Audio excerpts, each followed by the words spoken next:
From the towering peaks of the Woolajezi Mountain in Lofa County to the golden plains of Bomi River Basin, through the verdant greens of the Sapo National Park, a place where monkeys whisper secrets and pygmy hippos tread unseen, from the valleys to the roaring coasts of Monrovia, Buchanan, Harper, and Robertsport. These are the voices that travel unfiltered, uncaged, and unstoppable. Welcome to the Liberian Voices Unfiltered, the platform where we speak the languages of the land, celebrate the cultures of our people, beat the drums of our tribes, and dance to the rhythms of our identity. This platform is more than just a broadcast. It's a movement, a megaphone for the people. No scripts, no sugarcoating, no stage management. Just the truth, pure, bold, and proudly Liberian. Tune in, turn up the volume, and join your host, George Senator Sibo, the Pan-Africanist, shaking the mic, breaking the silence, and speaking for the nation and its people. The Liberian Voices Unfiltered. All hail, Liberia hail. It is raw, it is real, it is authentic. From the bushes to the beaches, this is our voices, our truth, and our story. It must be heard.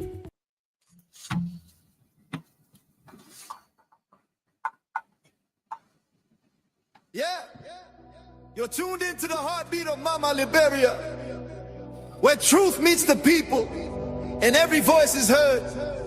This is Liberian Voices Unfiltered. Oh, we're speaking truth tonight. Liberia, let your voices rise. From the streets of Monrovia to the hills of Nimba, we're bringing light where the truth's been hindered. Politics and power, let's break it down. We talk the real, no mask, no crown. Economy shaking, but we still stand tall. Business and trade, we can uplift all. From the youth to the elders, we all gotta say.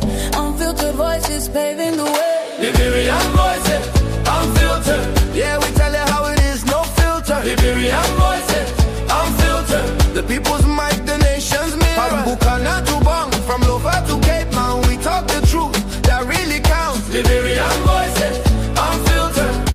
Yeah, you're tuned into the heartbeat of Mama Liberia, where truth meets the people. Yeah, you're tuned into the heartbeat of Mama Liberia, where truth meets.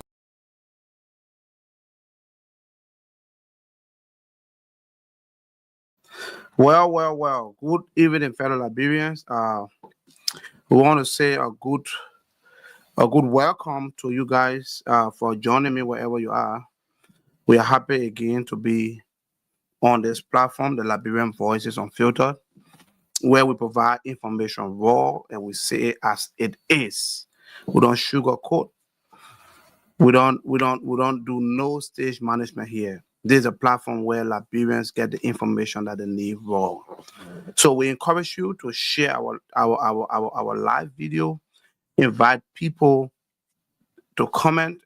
You can subscribe to our YouTube channel, Liberian Voices Unfiltered. We are on Facebook also, Liberian Voices Unfiltered. We are on TikTok, Liberian Voices Unfiltered. And we are also on Instagram, Liberian Voices Unfiltered. So please subscribe to our channel. You can like our comment, like our content in some of the things we put. It's going to help out in a long way in moving this program forward. Like I told people, this program came to stay. The Liberian Voices Unfiltered came to stay. We are not deterred about what people have been calling and saying things, criticizing, oh, you can't be talking to government like that. I say, well, Liberian people need to hear the information raw and unfiltered.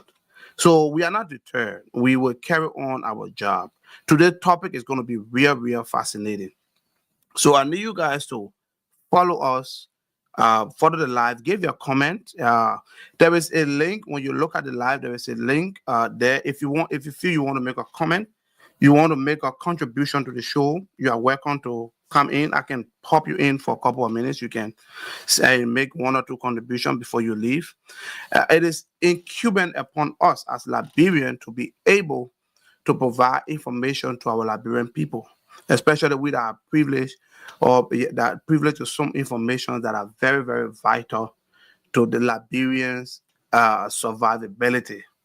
especially in the kind of trying times where things are more difficult and things are not even getting better. Our politicians are not providing us the necessary necessities that our people need for survival, they need to grow.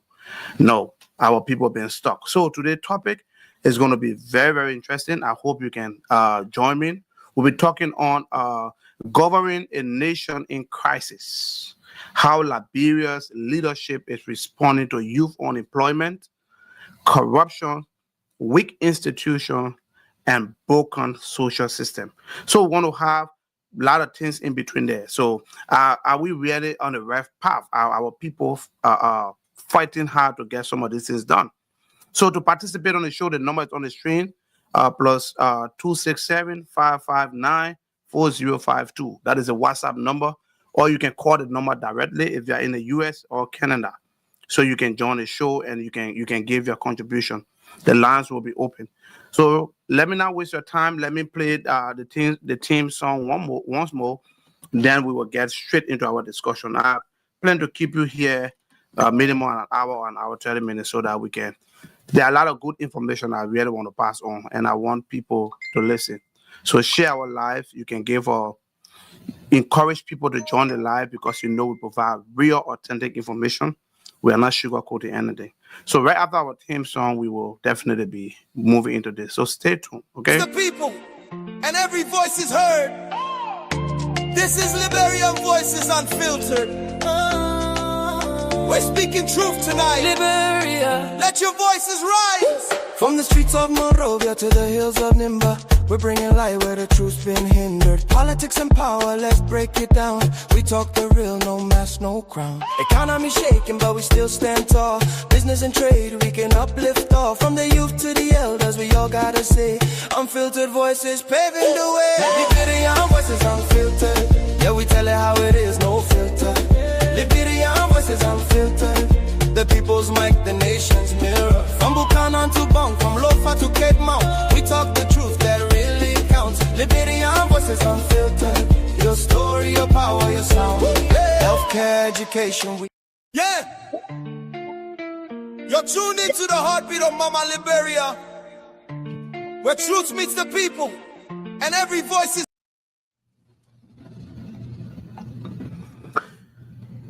So, fellow Liberians at home, across the continent, and around the world, again, I say welcome to another explosive, tough-provoking, and eye-opening edition of Liberian Voices Unfiltered. Tonight, or today, wherever you are, we are not here to entertain you with small talks. We are here to confront some of the deepest truth about our country. Truth that many people whisper in private, but few are willing to say publicly. But on this platform, we say it loud, we say it boldly, and we say it without fear or apology. We always say it unfiltered.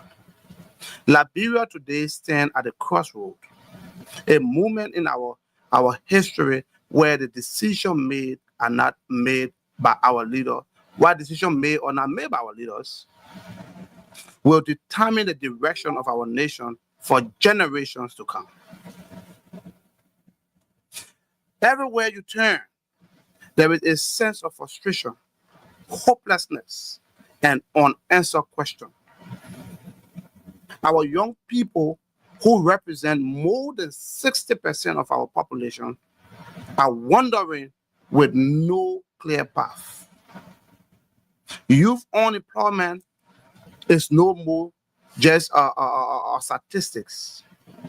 It is a national emergency that needs to be addressed. Every community you enter, you will hear the same cry: no jobs, no opportunity, no future. And while the young struggle to survive, our leaders continue to promise hope without delivering results. Our hospitals, JFK, Redemption, Phoebe, Jackson F. are supposed to be a place of healing. But what are they today? Places where people die from conditions that can be treated. If only the hospital had oxygen, if they had medication, equipment, bed, or even electricity. Women giving birth on the floor. Children dying because a simple drug is not available. This is not just a national embarrassment anymore. It has become a national tragedy. Our education system is on life support. Classroom without chairs.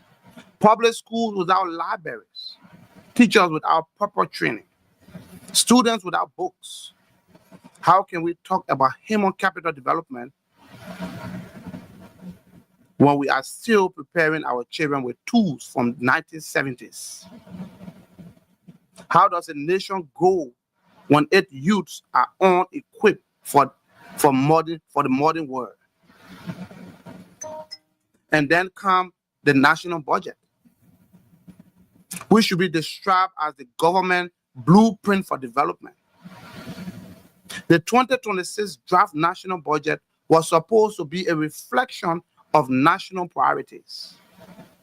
It was supposed to address drug crisis, rising crime rate, the youth unemployment crisis, the failing healthcare system, the crumbling schools, and the broken infrastructure.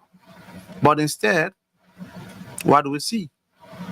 We see a budget that invests heavily in political comfort. Millions for government vehicles, foreign travels, workshops, retreats, allowances, and office renovation. While the real need for the Liberian people are underfunded or ignored completely. We, the youth and elders, are told to be patient. Yeah, the government said be patient. We should be told to be patient. But I want you to know today, I want you Liberians to understand and know today, patience cannot take a young man from the ghetto. No, it can't. Patience does not provide oxygen for dying patients in the hospitals. Patience can't do that. Patience does not build technical and vocational education center or create jobs for the youth. Patience will not do that. Patience does not fix broken schools, neither does it provide chairs for students. Patience will never do that. Patience does not rehabilitate drug addicted youth, neither does it build rehabilitation centers for addicted people. Patience can't do that. Patience does not change the life of the ordinary Liberians from extreme poverty to the middle class. Patience can't do any of these things for Liberian people. But yet the politicians say, be patient. But they are not patient. They are eating the national cake. They are having the lion's share of everything. But they say the youth, the young people, must be patient. So tonight, we are going beyond speeches, beyond politics, beyond emotional appeal. We are diving into the facts, the evidence, the national budget, and the life experience of everyday Liberian. We are going to be asking some hard but necessary questions. Is Liberia truly being governed in the interest of its people? Or are we just financing the comfort and lifestyle of those in power while the nation collapses beneath us? Those are questions I'm going to be asking. Tonight's conversation will be honest. It will be bold and uncomfortable, I can promise you that. It will be relevant and absolutely unfiltered. If you care about Liberia, if you care about your children, if you care about the future and that of your children's future, then stay with us. This conversation, the country desperately needs. I ask you to bear patience as we delve deep into these talks. Give me a few seconds over here.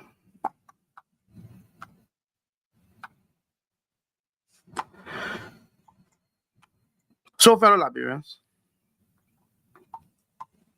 Liberia governance challenge become even more visible When we examine the life experience of ordinary Liberians and compare them with what our national leader chose to fund in our 2026 draft national budget. The budget, which is supposed to reflect the priorities of the nation, it shows that leadership still out of touch with the people.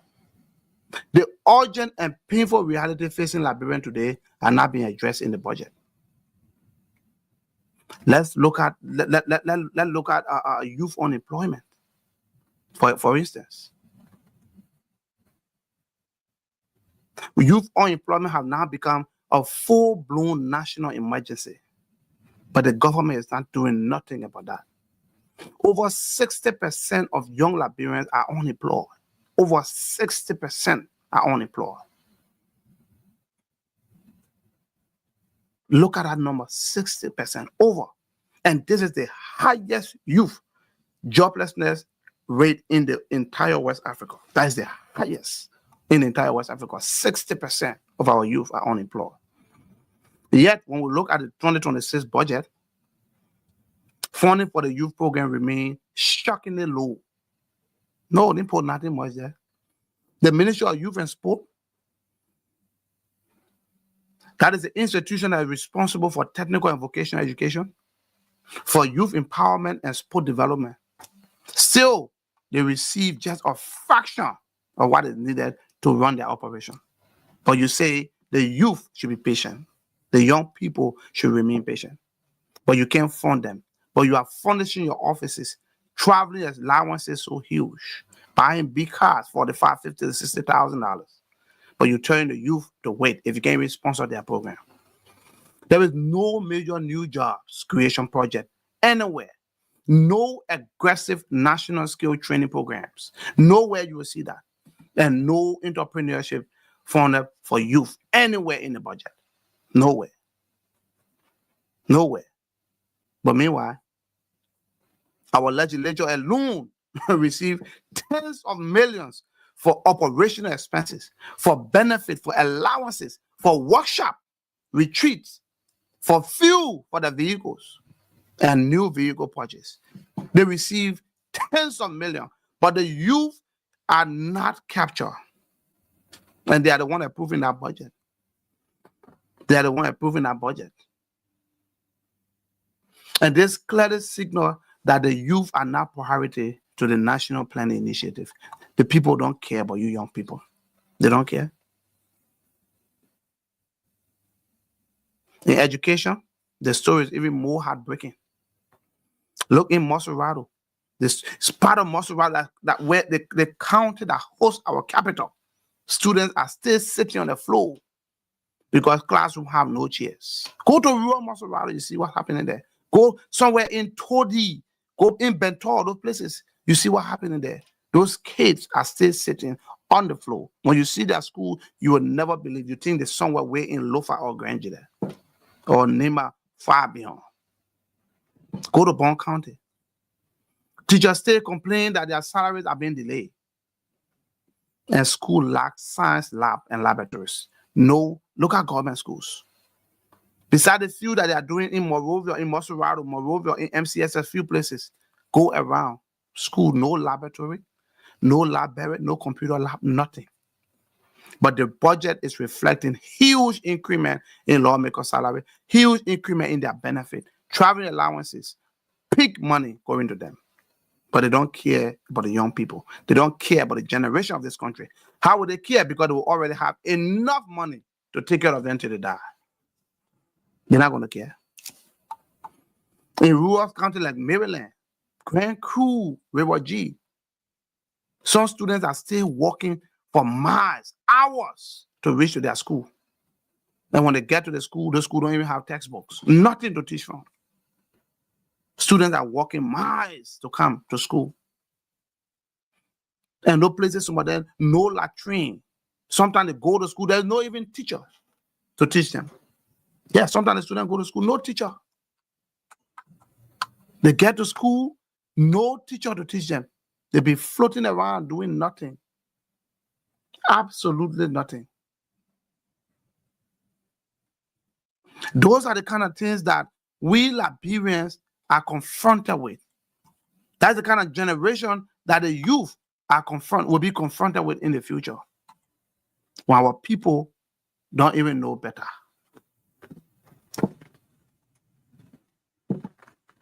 Despite all these painful conditions, right? The 2026 draft national budget does not show any transformative increase in funding for school infrastructure. No, they don't show that. There is no national project to rehabilitate or public schools that are bad, that are dilapidated, that need renovation. Nothing is not capturing it. There is no plan for digital literacy. No. If you can't go to computer school by yourself, you're on your own. You're not going to learn computer. There are people that graduate from college don't even know how to boot computer to even turn it on or turn it off. There is no budget for modern science lab. No, they don't want to include that. Because they feel that if you learn, you get the knowledge, you'll be like them, you'll be smart. Then what happens to the generation? What happens to the future? Look at teacher training, which is one of the most important investments a government can make. It remains underfunded. Teacher training program remain underfunded. The leadership continue to speak of human capital development, yet money never reach the classroom. How can you do human capital development when you cannot even sponsor education? How can you achieve that? Look at our healthcare system. Our healthcare system right now is on life support. Those that have been in the medical field, I understand why life support is. If you pull the plug, it's gone. Life support. In the past year alone, Liberia recorded multiple preventable deaths because hospital lacks oxygen tanks. The story went viral of a mother giving birth on the floor at Redemption Hospital because there were no bed. Beds were insufficient. A woman giving birth on the floor in a hospital because there's no bed. But our lawmakers are making $15,000 a month. They make $15,000, United States dollars. Even the people that own United States dollars, they don't make that money per month. The people that own the currency, United States senators, they don't make that money per month. But our lawmakers are making it. But youth are sitting down and remain silent. JFK employees have constantly complained about the shortage of gloves, no syringes, no basic pharmaceutical. Employees are complaining they don't have those things to do the job. Those are things that even clinic in other countries in Western world don't even run out of. But our national hospital, where we are dependent on to cater to thousands, millions of people, they are still complaining that they don't have gloves, they don't have syringes, they don't have basic pharmaceuticals. Look at Jackson F. Hospital, one of our nation's best equipped facilities, but they continue to battle shortage of essential supplies. Even though the new CEO, Dr. Victor Kaza, has been lobbying with our international partners, and the hospital is getting some basic equipment, but it is not still enough. He's doing his best. He's lobbying around to make sure that things work for the hospital. But it's not still enough.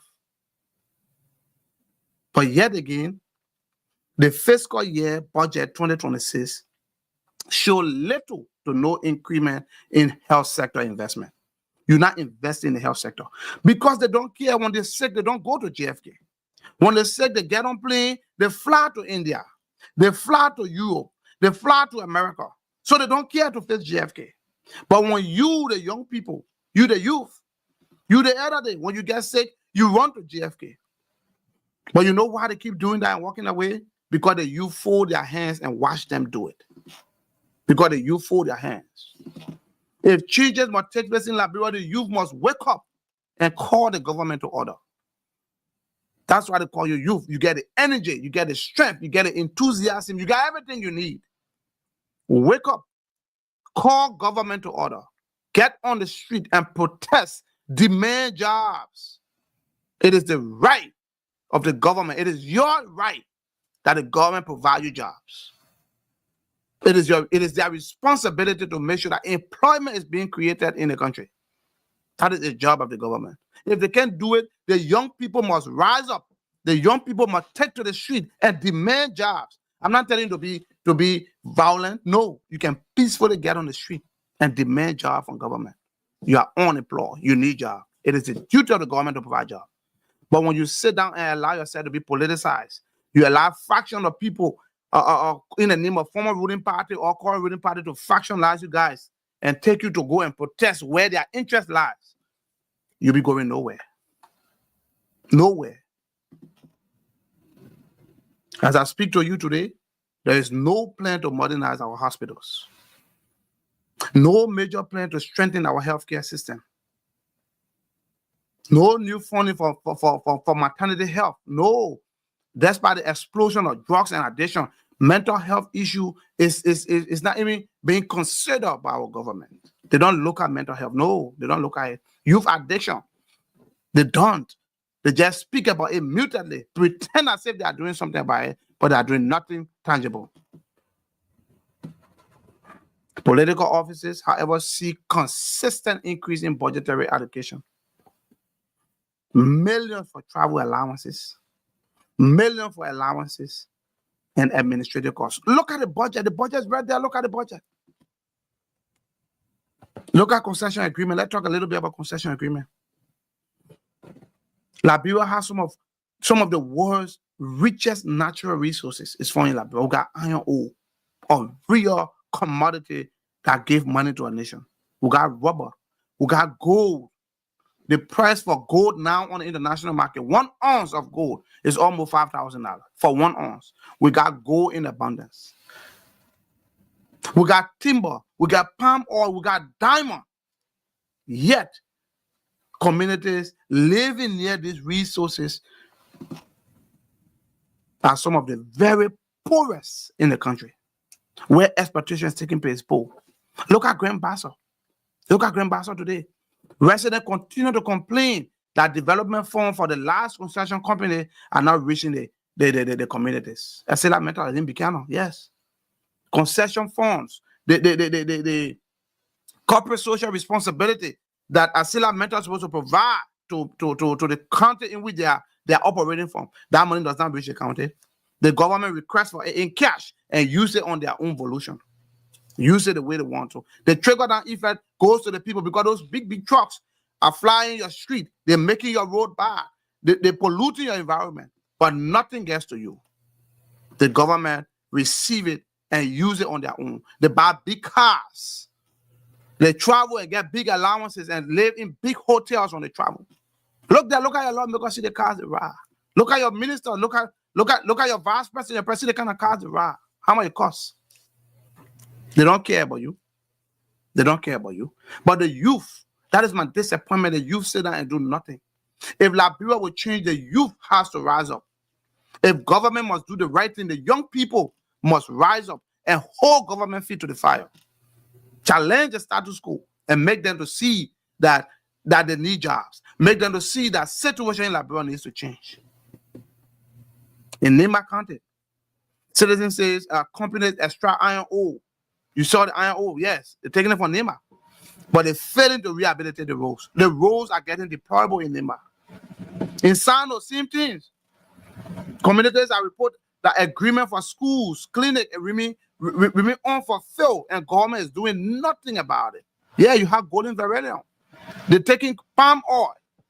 They planted palm oil, they're taking it, but government remain mute. Corporate social responsibility is not being met. And sometimes you should look at it, not that those people are not giving it, but government receive it and use it for something else instead of using it for the county that operation is taking place. And your lawmakers that's supposed to be your mouthpiece, that's supposed to be your representative to talk for you, to advocate on your behalf. No, they don't advocate for you. They advocate for themselves. They want the kickback from those things so they can buy a bigger car. They are driving around in syringe, blowing all over the place, in air-conditioned car. When the youth are walking on the street, they are trekking, counting lepers from one point to another, eating gari, waiting how to start their day. But those lawmakers, those government officials are moving around in pleasure, physical luxury, enjoying the comfort of our labor. The youth are sitting and watching them. You will not come on the street to say, oh no, we need jobs. We're going to demand the government to provide a job. They will not do it. They will allow pocket of politicians to take them and launch them into battle in the name of the going to scatter another political party riot, a rally. Is that how you're going to allow yourself to be treated as a young man? Is that how you're going to let yourself to be treated? You're not looking at years to come, how your generation going to be, your children, how they're going to be. If you don't set the pace for them right now, they will be like you, and they will be worse than you. Your resources will be depleted. When you hear say there is oil deposit, the word deposit means it can go, it can come out. For example, if you deposit 1,000 in the bank, and you taking every day you take 20, every day you take 20, how long it will stay? It will finish.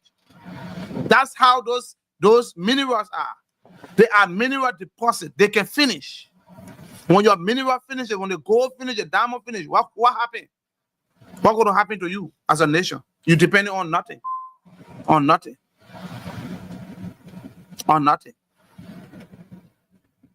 And despite all the failures, the government continued to rely heavily on concession revenues without demanding enforcement agreement. These concession companies sign agreement with the government. Tell we'll do this, we'll do this. But who's supposed to enforce it is the government. But they don't enforce it. They go and collect kickback from those people. The inspectors are supposed to go and make sure that there is no abuse of labor. Those inspectors go and collect bribe and they turn their back on what is going on. The 2026 budget does not include a string of compliance mechanisms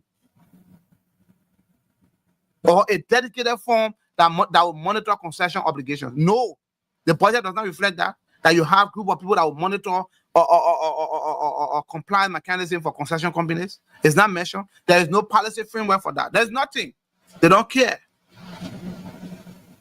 Liberia continue exporting wealth while they are importing poverty on our people. The government, that's what they're doing. They export the wealth of the country, gold, diamond, timber, but then they import poverty on our people. But our people sit there and look at it without doing anything. They look at the rule of law. It remains weak. And the justice system continues to struggle with limited resources. Local land disputes in Grand Crew, in Maryland, in Nima, in Lofa, they are all escalated because cases have taken months and years to be heard. And this is all happening due to lack of judges and the slow bureaucratic procedure that's happening. And so much political influence too is affecting the process. Police officers across the country continue to complain that they lack fuel. How will the police patrol? They don't have sufficient fuel to patrol the neighborhood. They don't have enough vehicles. The radios are breaking down. The basic equipment. These are all making law enforcement difficult. Every police officer should have a weapon to protect them. Every police officer should have a full service protective gear. How many police officers have it? When you call 911 in the night, you want the police officer to go and defend you, go to your house when you don't even have a weapon.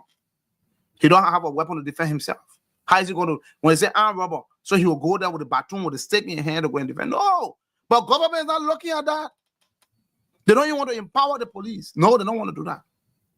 Of all these things, the 2026 budget does not still provide significant funding to reform or strengthen the justice system. No, it's not doing it.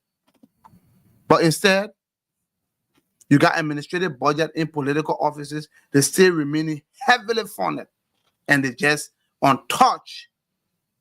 Heavily funded and untouched. And what do you see? What's the result? We Liberians see a justice system that only works for politicians and the upper class.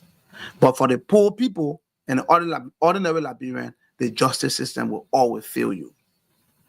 Because it has been designed like that. It is the order that they put it in. That when they go to court, when you sue them, you go to court with them, you can't win the case because they control everything. That's the kind of situation they put Liberia under. Our justice system is broken because the politicians want it to be like that, so it can be favoring them. They can win their cases, but when the poor men go to court, you can't win any case. In the Western world, it is on the reverse. On the Western West, on the Revised, poor men win more cases, especially against companies. Come to look at it. If you sue Firestone and claim it damage of $100,000 as a poor man, maybe because of something happened in the plantation or so, what do you think? You think the judge is going to say Firestone is right? No. 100,000 is negligible to Firestone. It's nothing. But 100,000 is important to the poor man. It will create jobs. It will create livelihood. It can help their children. The justice system in Western world, when you sue a bigger company, that bigger company don't even want to go to court. What they try to do, they try to settle. Because they know the justice system will favor the poor man. But in Liberia, the case is on the reverse. It's on the upside down. Justice system favors the rich, favors the companies. That's the kind of thing we see. Our youth drug crisis is one of the most devastating tragedies today. In Monrovia's ghetto, for example, you got Sonny Wen, Red Light, New Georgia Junction, young boys and girls as young as 12 years old. They are hooked on Kush and Spark and Die. Those are dangerous synthetic drugs that can cause severe mental health for our kids, for our young generation. The government pretend I say they're fighting it. They're not fighting it. Rehabilitation, zero. If you take somebody from drug, what do you do? In Bikano and Banga, youth rehabilitation centers are overwhelmed. Overwhelmed. You get small, but you get hopeless full. The family of these children are crying for help. But the 2026 draft national budget allocate just very, very little for drug rehabilitation or mental health programs. Very little. If you have a crisis like the drug crisis, I thought you pay more attention to that. I thought you allocate more money for fight against drugs, for rehabilitation services. But you allocate almost zero in the budget for that. But you say you're fighting it. To break those small ghetto down, you're wasting your time. Those guys don't need kitchen. They don't need ghetto to go smoke, to take their drug. No, they don't need it. They can take it from anywhere. They are even living in the grave. They live in the grave and smoke that thing. You're going to take them from the grave too? You have to build rehabilitation centers. You have to be able to rehabilitate the youth. When you take them from a drug situation, you should take them to rehabilitation center. After that, you must provide a job that will make them busy. If they are not busy, they'll be out of it. They will go right back. Like I said in my previous podcast, it is called relapse. They will relapse and go right back to the drug taking. Right back. There is no funding for the National Drug and Rehabilitation Center across the country. No major youth, young recovery project that has been mentioned in our budget. Nothing. Nothing. The budget does not have, it has no sustained mental health support to be captured in the budget. It shows nothing, absolutely nothing. Instead of all of these things, millions are being set aside for government travel. Millions are set aside for government travel, for workshop. Millions. And go look at new vehicles. Look at new vehicles in the budget. See how much money go there for vehicles. Who's going to ride them? They said ordinary people that ride them. No. Ordinary people not supposed to ride a car because you got air conditioning in it. Ordinary people not supposed to ride air conditioned car. But the youth sit and look at these things happening. They care nothing. They don't want to organize themselves to hold the government feet to the fire. Instead, they are allowing themselves to be used by political pundits, be moving around like pawns on the board. When the youth can organize themselves, stage a nationwide protest calling on all youth across all political subdivisions of Liberia to assemble on the street and specify and give an unspecified protest. We will remain on the street until government can do the needful, until government can provide us jobs. You'll have international community sponsoring you guys. You'll find international partners sponsoring you guys. As long as it is not being politically motivated, you will find partners. You will find people providing the necessary help that you need. You'll find people doing that. But if you allow yourself to be used by political pundits, by those guys that will call you, say, oh, CDC is not there again. Let the state unity party government do. Then you're not being nationalistic. It is the right of the government to provide you job as a young man. You are qualified, you are competent, you got the strength, you got everything you need in your own country. So it is the right of the government to provide you guys job. If they are not doing it, you can hold their feet to the fire. You can demand them to do it. All these things, it's a painful reminder that the youth crisis is not being treated as a national emergency. No, it's not being. Politicians and political parties, they use the youth drug crisis to take power. Yes, they use it to take power. But after they are elected, when they are elected to office, the drug crisis and rehabilitation of addicted youth become a charade. They use it as a charade. Politicians don't care about the young people anymore, especially when they win the elections. They only care about using the youth doing campaigns and dumping them right after they are elected into office. When they get elected, you can't even see them no more. You go to the office, you book an appointment, you get tired. Our economy too, it continues to get weakened on a poor governance decision. Inflation is still on the rise, even though the price of rice and transportation have decreased a little bit. But notwithstanding, there are basic food items that people need on their table on a daily basis, and those things are still unaffordable to a lot of people. That means the economy is not improving. Look at farmers in Lofa, Bong, and Nima County. They complain about receiving no government support. No government support for two. No support to support the irrigation system, because you need irrigation to do a large-scale farming.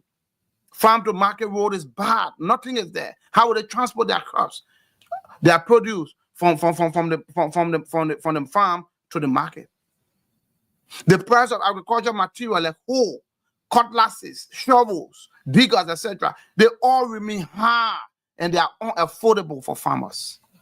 And remember, agriculture is part of the arrest agenda. Government should be importing hoe, shovel, cutlasses, spraying cans, and distributing them on farmers. But what are they doing? The increasing budget for the budget on the allowances, budget on foreign travels, budget on furnishing their office and buying bigger cars. That's why they are focused on. But agriculture remains dead. But you have agriculture as a fundamental pillar in the arrest agenda. But the farmers are complaining. Look at the price for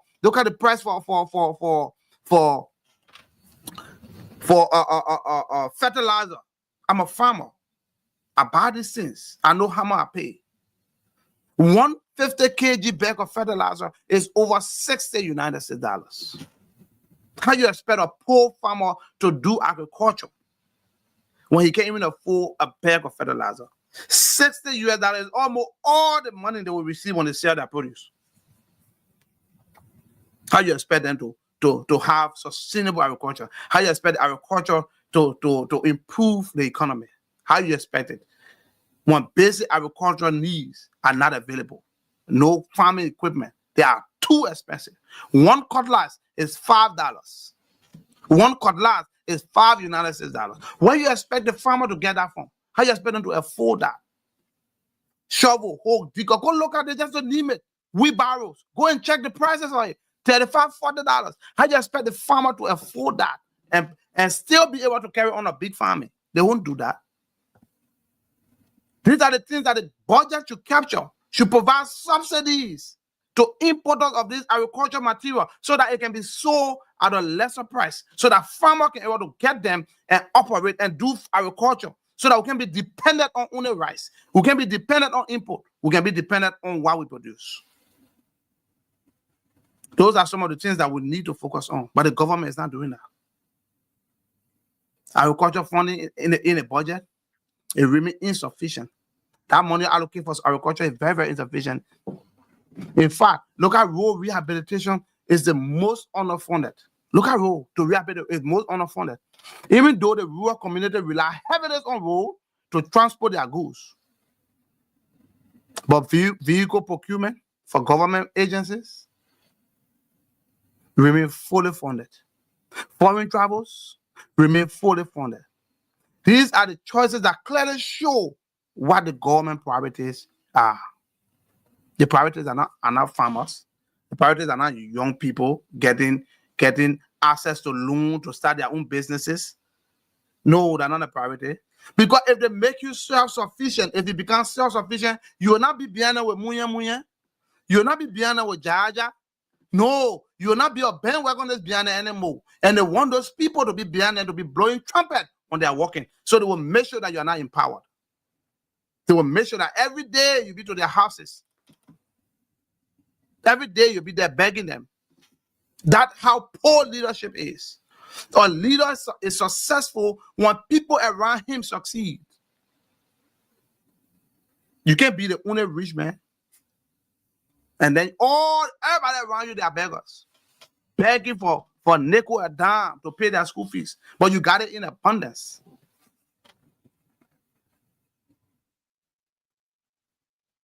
So what we see from all of these examples is a pattern of misaligned national priorities. A government that invests more in political comfort than in the national development cannot deliver meaningful change. The budget reflects a recycled governance pattern, or old habit, or old priority, old thinking. And that does not align with the need of modern Liberia Republic. It don't align with that. What we're trying to say here in short, Liberia is suffering not because we lack resources. No. We are suffering because our resources are not being allocated where they matter most. Our resources are not being where they matter most. They are not going there. You got lawmakers gathering people when the government promised that they will prosecute people that corrupted in the past regime, in George Weah regime. They promised the Liberian people that we will bring people to the book, people that have taken ill-gotten wealth, people that have squandered the resources of our nation, people that have taken what the country needs to succeed and put it in their personal care, in their personal account. The government promised to go after them. But what we see today, the government is in bed with them. So you lie to the people again. Where's the trust? The same thing you said that they should remove President George Weah for, that President George Weah was not doing what he's supposed to do, will come and see the same thing happening. You are doing selective justice. The nation cannot move forward when we are having selective justice. You're going after certain people and you are going in bed with certain people. Why would the president be traveling on a plane to the United Nations General Assembly with President Thomas Fala? Thomas Fala that's supposed to be going through investigation. That's by now he's supposed to be indicted and going through investigation. He's been flown, he's been seen endorsed by the ruling party. Is that not sheer arrogance? Is that not sheer mannerlessness for the people? You don't respect the people. You abuse the people trust. You take the Liberian people, you abuse their trust. You lie to them. You make them to vote for you. When you got in office, and then you turn your back on them and begin to do what you want to do. Why should Thomas Fala be called to your rally? The man that you are calling thief, Fa. You say he's a thief, Fa. He said he was the most corrupt man in the country. Today you call him a man as one of the most vibrant politicians. You call him one of the most skillful politicians. Is that not sheer hypocrisy? Is that not sheer arrogance? Why will you do that? We're not saying this because we hate Thomas Fala. We're saying it because the nation is losing. The nation is not benefiting. So tomorrow, Thomas Fala know that, oh, anybody can steal and walk away. Just align yourself with the current political regime. You'll be fine. And that's what we see. That's what we see. And it's not only Thomas Fala. There are a lot of other politicians out there that stole money. And you know that it's so money. We all can see a president, John, we are built condominium on no time. What happened with investigation? And you promised us, you told us that when you become president, you will prosecute those people. You will go after them, they will account for it. But what we see today is selective justice. You're going after Finabono because you feel she's not too strong. Yeah, you're looking for people that you feel that they're not too powerful. But what happened with Thomas Fala then? Why you can't prosecute them? Those people should have indictment hanging over their head. Government should try in their weak ways to get indictment hanging over these people's head. At least it will show, the optics will reveal that the government is doing something. Why can you, even when it comes to pretense, you don't even know how to pretend? And that's a shame. That's a shame. You cannot have the nation where youth are unemployed. 60%, over 60% of working class youth above the age of 18 to 35 or 50 or 40 that can work, they are unemployed. They don't have a job. But you have government officials, you have senators, lawmakers, representatives. They are making $15,000 and nothing has been done. Ministers, deputy ministers, they make no money. Head of public corporation, $10,000, $15,000, and nothing has been done to address it. But you told us, Mr. President, that when you take over, you will address this salary issue. We're going almost more than 2 years now. What happened? Oh, you want election time read again? You make another promise? Oh, you give me a chance. Why I started, I won't finish it. That kind of thing you won't bring back to us again? Because that's what it's going to lead to. That's exactly what it's going to lead to. And the youth are sitting down and doing nothing. That is my disappointment. The youth supposed to remain the custom model of our democracy. They're supposed to remain the check mark of our nation. The youth supposed to be able to hold the government feet to the fire. Imagine the total youth population of over 60% of our nation's population. Imagine those people take to the street in a peaceful protest, wearing a white t-shirt, holding a white banner, white handkerchief, and getting on the street and demanding jobs from the government. The government will shut down. The government will have no other alternative than to realign the priorities. All major news networks will show that Liberian youth mean business. Radio Al Jazeera, Radio Deutsche Welle, CNN, any radio station you think about around the world, VOA, everywhere will bring the news that Liberian youth are standing up for their success. They are standing up for their future. But you allow yourself to be used by pocket of politicians, go to the play and go launch struggle. You'll be launching struggle till you get 80 years old. The struggle you should launch, youth must launch a national struggle. National struggle means you are struggling for every young man across the geopolitical region of Liberia. That's the kind of struggle I want to see the young people doing. Call our phones. We will provide food. We will provide water. Let them get on the street and demand from the government. Tell the government that we need jobs. We need jobs. You can demand from your government. Those pocket change you are getting from the representative, those pocket change you are getting from the senator, it's not going to help you. How many young men at the age of 35, young men knows how much a plot of land costs? How many of them have been able to buy land for themselves?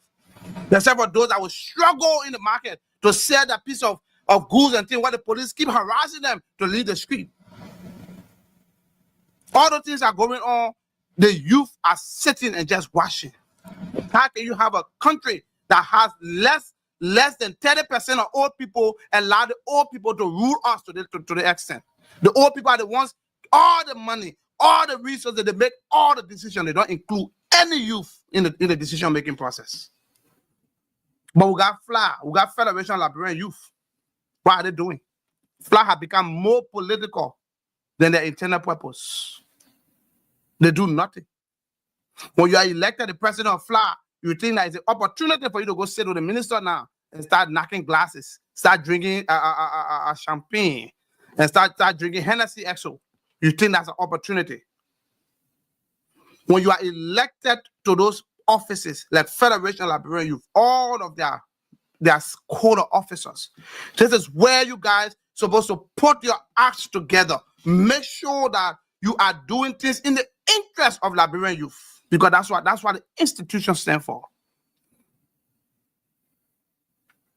Organize your people. Let them demand from the government. They can demand from the government jobs. It is your right to work in your country. It is the responsibility of the government to provide jobs, and they can do it. We got a lot of forests. Government can create plywood factory. They can create plywood factory. They can be producing wood, furniture. They can do it. Agriculture, they can do it. But how much money goes to those things? Nothing.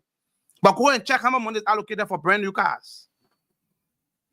For them, they are going to be the one riding those cars. You're not going to enter no car. In fact, when you come closer to the car, they bring the glasses slow a little bit down and spy you so that you can't even, the air conditioner cannot even hit you. That's how pathetic it is. In this country, in America, in Europe, you find 18 years old, 19 years old can afford an apartment. They live in their own apartment. They can afford a car, decent car, brand new car from the parking lot with plastic on the seat. You'll be the one to tear it out. Job will be created that you'll be able to work and pay your car note. But in Liberia today, what we see there? Civil servant at the director level cannot even afford a car because the salary is so small. Civil servant cannot even afford a car. They can't even afford a motorbike before you talk about car. Look at the salary. Look at the disparity between the salary. How long are the youth going to protest? How long are the youth going to come on the street and tell government, say, enough is enough. We need to be factioned into this equation. How long are the youth going to take to do that? They're not doing it. Our young people these days only care about their stomach. If they go to say the lunch struggle and they give them $30, $40, $50, they share among themselves, they get Kobo money, they think that yes, that's how life's supposed to be. Why should you be dependent on the pocket of someone if you can demand that person to create a job for you? While you work and you have independence. While you work, you can take care of your children's future. Many of you don't even know how much a plot of land costs, or lot. They don't know how much it costs. Many don't even know how much a car tire costs before you talk about a car or a motorbike. Is that the kind of life you want to live from now to when? But it's not that the money is not there. We are talking about $1.2 billion budget. That means the government has the capacity to raise it. Out of that $1.2 billion, how much is actually going toward youth programs, going toward youth empowerment? At this stage, the government should have a dedicated account open wherein youth can apply for grants, can apply for loan and start up their businesses. That will alleviate unemployment. But no, they don't want to do that. They don't want to go look at travel allowance. Entertainment, $500,000. $500,000 to the deputy speaker for entertainment. Are you kidding me? Who are you entertaining? Is he entertaining the whole 15 counties? Is he entertaining everyone? $500,000 to entertain. But the hospital does not have drugs. The hospital does not have beds. Pregnant women are giving birth on the floor because there is no bed. Do you know $500,000 how many beds they can create? If the government decides to sponsor a local production, they can produce bed locally. Bed can be produced, hospital bed can be produced locally. It can serve those purposes. You have it in abundance. You have a lot of concession, a lot of the students ambassadors, they are leaving. You said gone. How long the government is going to be dependent on aid? Because those money that the country raised, they eat them. And then they wait for foreigners to give them money. They wait for international partners to give them money. How long are we going to continue in that path? How long are we going to continue in that path? I'm calling on the youth today. I'm making this clarion call to the youth. You have to wake up. You have to wake up from your slumber. Wake up from your sleep. Hold the government feet to the fire. You are a young man. Don't be afraid to say, oh, revolution will cause people to do this. Without struggle, there can be no success. The young and the youth of Liberia must wake up and hold the government feet to the fire. Stage a nationwide protest. Announce an unspecified date for protest. Let them know that if the government cannot provide jobs for the young people from now to this time, we will get on the street. We will demand government to do it. You're not going to be burning tires. You're not going to be burning houses. No, you're just going to peacefully assemble as the Constitution said. When you take to the street, no camel will hit you. No government official will come and hit you on the road. They will not do that. They can't do it. They will not do that. Because you will be too planted to the extent that the entire government is going to shut down. They can't go to work. They can't do nothing until they address the situation. You will see they will realign our budget before it passes. What are the youth doing? Young people, what are you doing? What are you doing? Sitting home, cutting contract, small petty stuff is not going to help you. They can't help your generation. You need real change. You need real jobs. You need real jobs. If you can't get these jobs, your future is going to be oblique. You're not even going to see beyond what is in front of you today. There's going to be no hope for you, no hope for your children. It's going to be bad. It's going to be bad. So like I said, I'm not going to take most of your time here today. I'm here to provide you the information. So fellow Liberians, as we bring this important conversation to a close for today, let us understand one thing. Liberia is not poor because the nation is poor, no. Liberia is not a poor country. Liberia is a mismanaged country. Our suffering is not because we lack resources. It's because we lack leadership that places the people, that places politics above the people.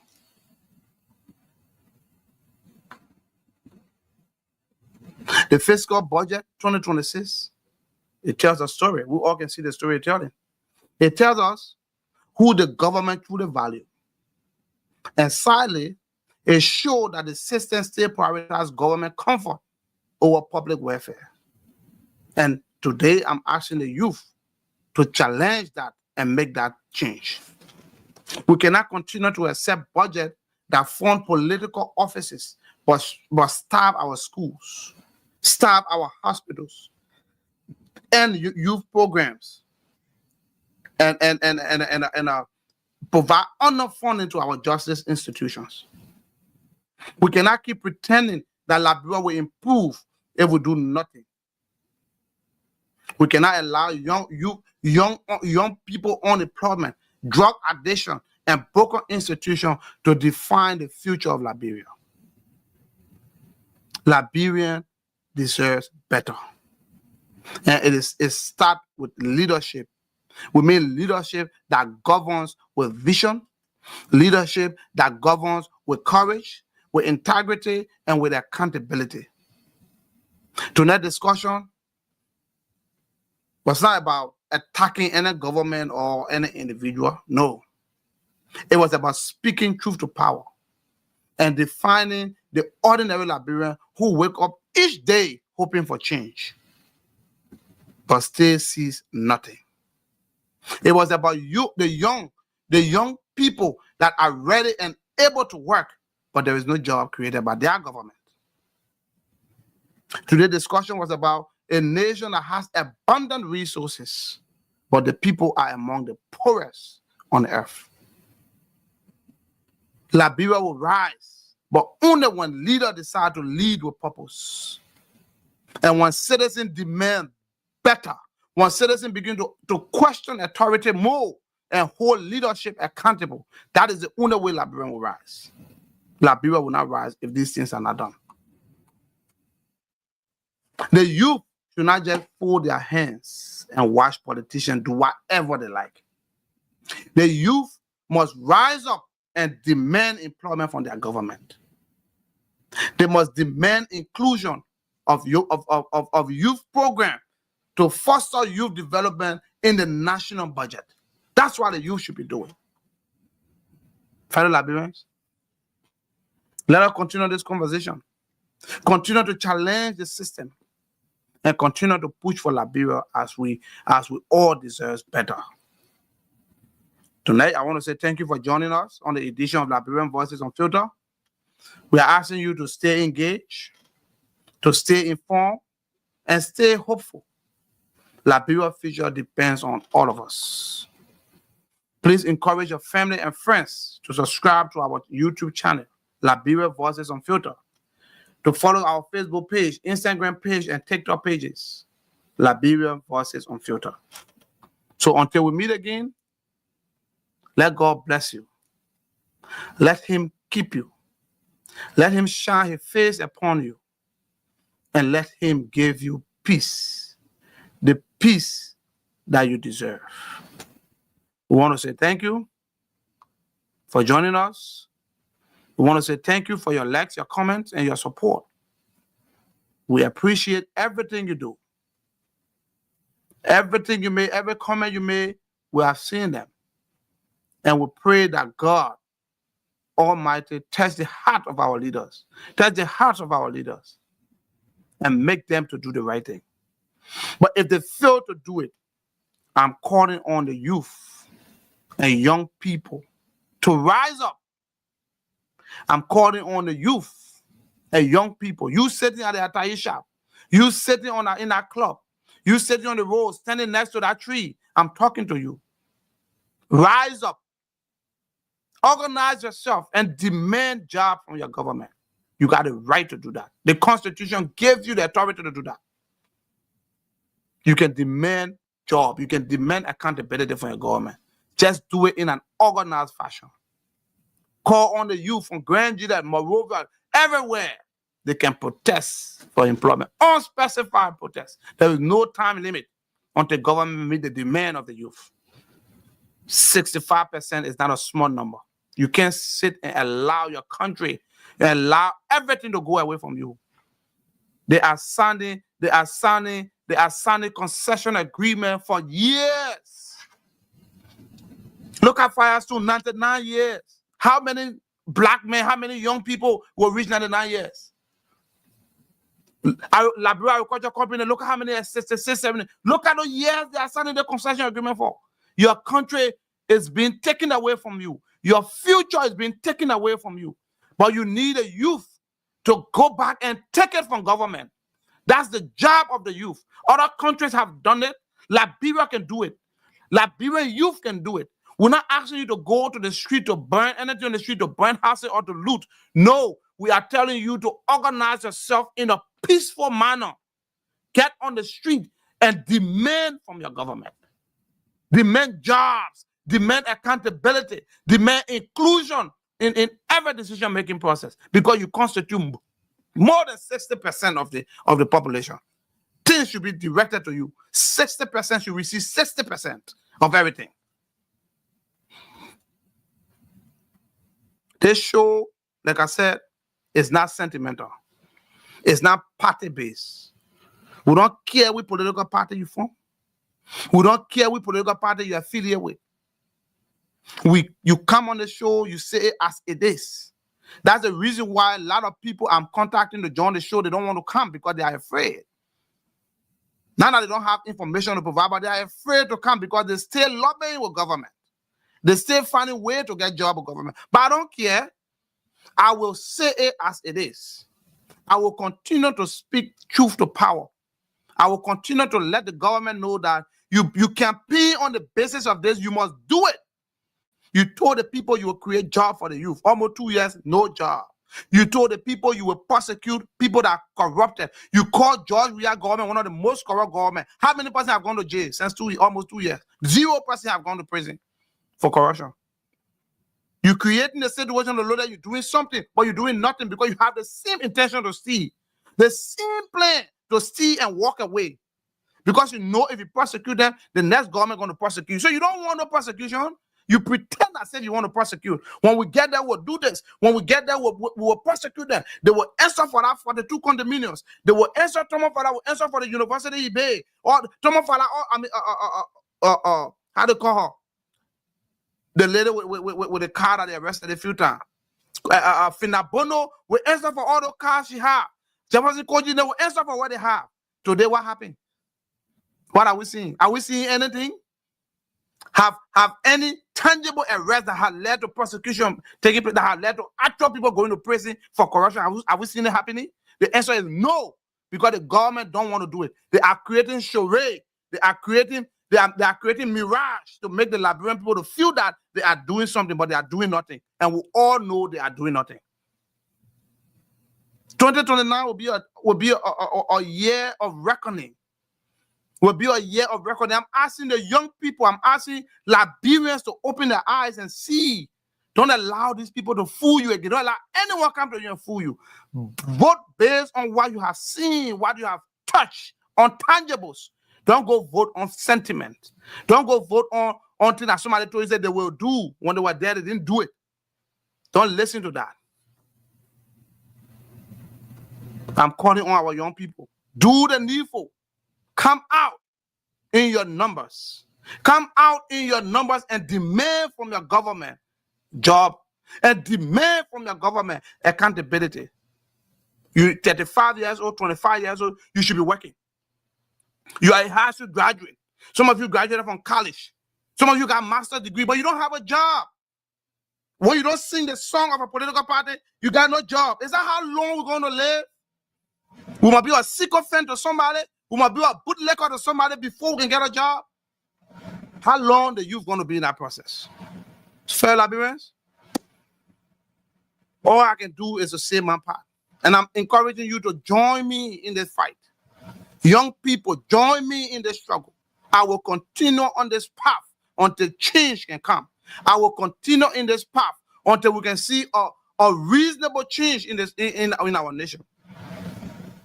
We want to be able to come home and get a job. We want to be able to come home and work in the private sector. We want to be able to come home and see jobs available. We came here to seek greener pasture. We came here to get education. When we get these things, we will go home and be able to contribute. But the opportunity should be provided. When you go, there is no jobs. People learn agriculture, there's no jobs. No jobs. You take all the jobs that you're supposed to create jobs for Liberia, you take it, give it out. That's why I talk about LISCA.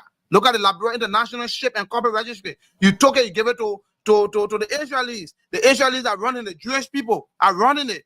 But Liberia cannot get jobs. But we got more than almost 6,000 ships that fly our flag that we can comfortably work on and make some money. But you took everything away and gave it. We can't get jobs. LISCA office in America here. Why is it doing in America? Is Liberia going ongoing war? You Panamanians. Panama has the second largest registry. You took Panamanians and gave our registry to them. The Panamanians are the ones running our registry. They are vice president for operation, vice president for administration. They are the Panamanians that run our registry. But we get Liberians that are maritime trained, that are maritime qualified. In Liberia, more than 35 to 40 Liberians has master degrees in maritime from various disciplines, ranging from ship, education and training, law and policy, everywhere, governance, sustainability, everywhere, ocean sustainability and governance, every sector of maritime you think about, we got qualified Liberia. But they are wallowing in Liberia because the government, the thing that's supposed to give them job, the government took it and gave it to foreigner, gave it to the Jewish people to run the company, our LISCA. They can't create jobs for us. We can't get jobs. But you talk about you will fight for the youth. How you fight for the youth when you're giving the jobs out? You talk about agriculture. Look at agriculture. How much money in the budget for agriculture? Look at the cost of fertilizer.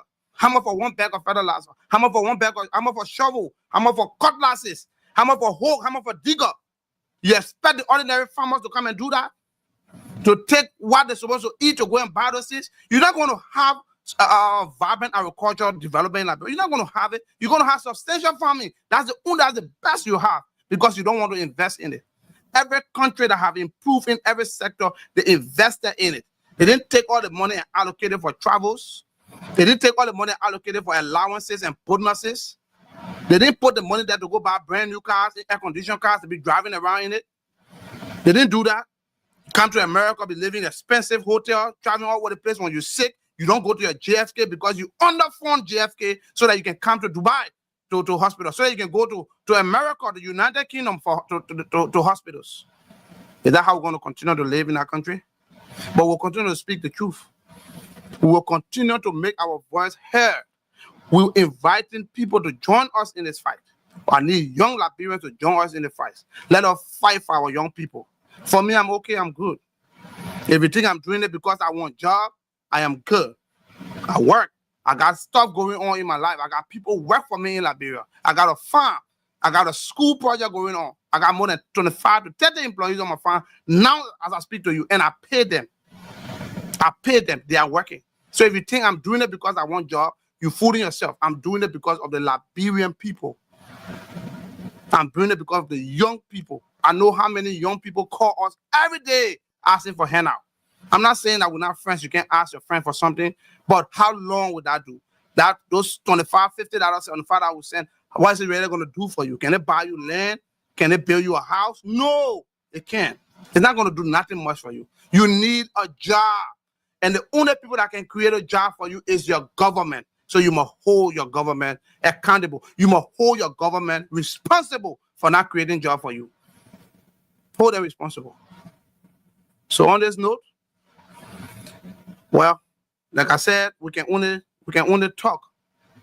We don't have the authority. The authority we have is to speak the truth. And we are speaking the truth. I'm doing this on a live podcast. I'm doing this streaming on Facebook, on YouTube, so that Liberians can bear me witness that I did these things for the youth, that I fought for them. This is the best fighting we can do right now until we are empowered. Join me, empower me, let us do this. Let us make the platform go viral. Let us make this platform be one of the platform that will speak truth to power. Come on board. Share this platform with other friends. Encourage them to follow our live. Encourage them to comment. We need that comment. We want to see the interaction on our page. We need them. So for those of you that have been following, say thank you. We really, really appreciate for everything you do. We really, really appreciate. Thank you, Liberians. Those few people that come online to follow our page, to give comment, we really, really appreciate you. We know a bunch of Liberians will not want to watch live feed, especially where we are talking sense. They want to see garbage. They want to see people cussing. They want to see people insulting, talking, cussing the person here and there. Drama. They want to see drama. But things that will better the nation, discussion that will bring about change, no, they don't want to pay attention to that. When they come and see on Facebook, they just swap it. They're looking for drama on Facebook. That's what they want to see.